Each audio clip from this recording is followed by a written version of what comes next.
All right, let's jump right in. Today, we're talking about the American Revolution, but we're going to look at its secret weapon.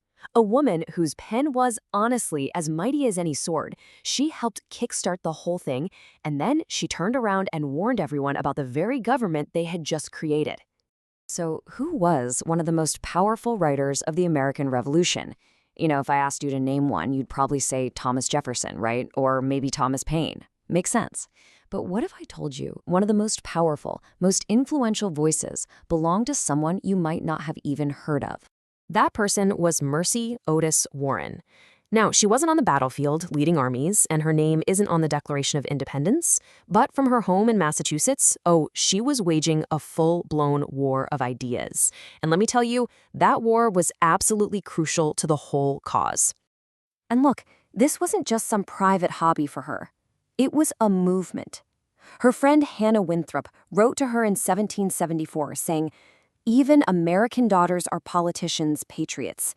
Think about that. Women at the time saw themselves as key players, as active participants. And Mercy Otis Warren, she was right at the heart of that intellectual battle. So, how does someone get this hired up? Where does that passion come from? For Warren, this wasn't some abstract debate she read about in a book. No, this was personal.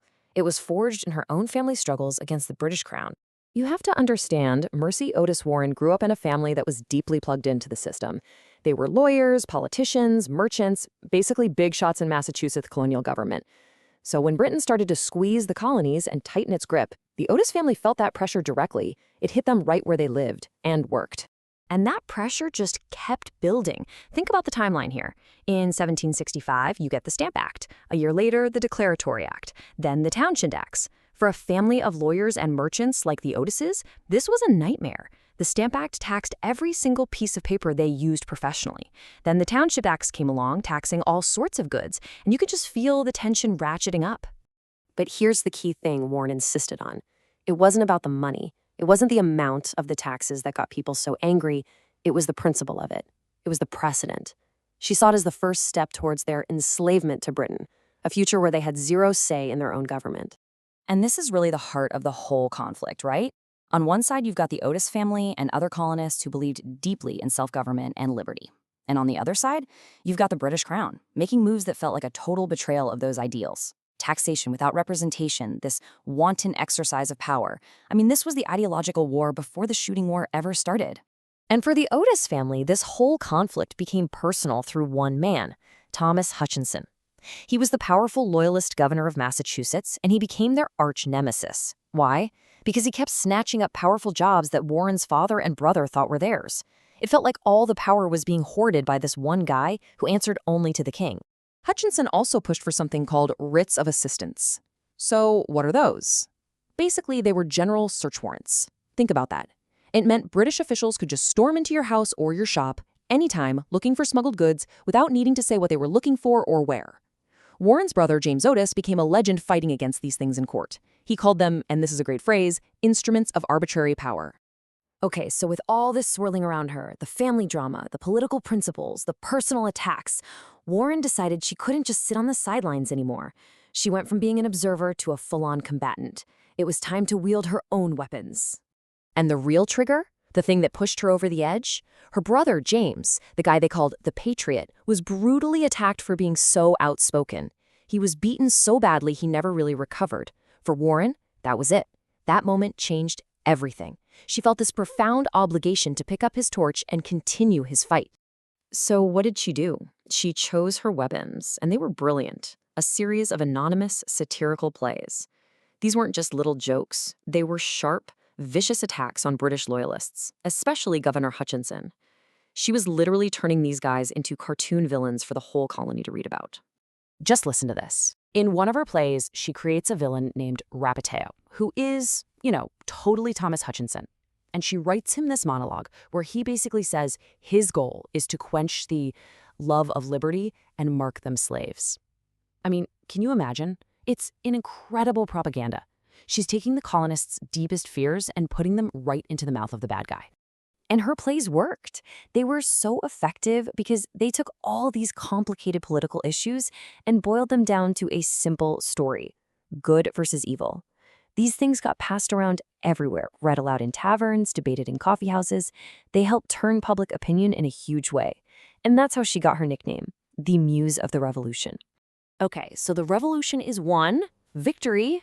You think Warren's work is done, right? Wrong. In a twist that probably surprised a lot of people, her fight was far from over, because now she saw a new threat on the horizon, and this time, it wasn't coming from across the ocean. It was coming from right here at home. So, in 1787, when the U.S. Constitution is drafted and sent out, Warren takes one look at it and is absolutely horrified. Can you believe it? To her, it looked way too familiar. She saw this new, powerful, distant government being created, the very thing they had just fought a whole war to get away from. The irony is just incredible. This position made her what we now call an anti-federalist. And let's be clear, these folks weren't against the idea of the United States. They just looked at this new constitution and got really worried that it gave way too much power to the national government and not enough to the states or the people. So what were her biggest objections? Well, she laid them out for everyone to see. For one, there was no Bill of Rights to protect individual freedoms. Big red flag. It allowed for a standing army even when there was no war. Another red flag. She saw no protection for freedom of the press and worried about how the government's powers were all blended together. She was basically making a list of all the ways this new system could go wrong. And you know what? Speaking out like this cost her. It cost her family big time. The Federalists, the guys who supported the Constitution, were now in charge, and they weren't too keen on hearing from these old revolutionaries, as they called them. Warren's family found themselves on the outside looking in, their political influence just fading away. So, in the short term, she lost the fight. The Constitution was ratified. But her legacy? Well, that's a whole other story. Her arguments ended up having a massive, long-term impact. How much of an impact? Let's talk about the number 10. The constant, relentless pressure from anti-federalists like Warren forced a huge compromise. And that compromise was the first 10 amendments to the Constitution. That's right, the Bill of Rights. It exists in large part because she and others refused to back down. And she wasn't done yet. In her later years, she wrote her life's work, a massive 3-volume history of the American Revolution.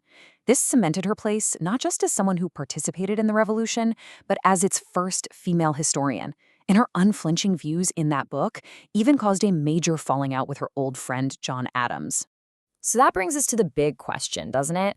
Warren was so afraid of a government with too much power. Her warnings about balancing government authority with individual liberty. Does any of that sound familiar?